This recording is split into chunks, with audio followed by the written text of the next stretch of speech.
جہاں کربلا کی خواتین کا ذکر کیا جاتا ہے، خواتین میں اگر جناب زینب سلام اللہ علیہا کی شخصیت ذہن میں آتی ہے، جناب زینب کے بعد خواتین کے اندر کربلا کی خواتین میں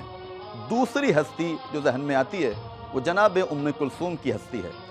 اس بی بی کا مقام بہت زیادہ ہے۔ جہاں پر جناب زینب سلام اللہ علیہا کے خطبات ہمیں ملتے ہیں، تاریخ نے اس کو نقل کیا، وہیں پر اس بی بی کا خطبہ بھی جو بی بی نے کوفہ میں دیا ہے وہ خطبہ اس بی بی کا موجود ہے۔ بہت ہی دندان شکن خطبہ بی بی ام کلثوم کا موجود ہے۔ اس بی بی کی حیا کو اگر دیکھا جائے، جس طریقے سے علی کی بیٹی زینب کبریٰ سلام اللہ علیہا حیا کی پیکر تھی، حیا ان کے اندر موجود تھی،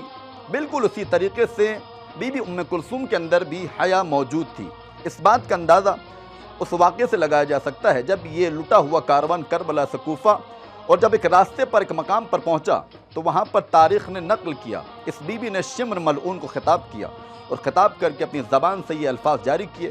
اے شمر، اگر ہو سکے تو ہمیں اس مقام سے لے کر جانا کہ جہاں پر نامحرموں کا مجمع سب سے زیادہ کم ہو۔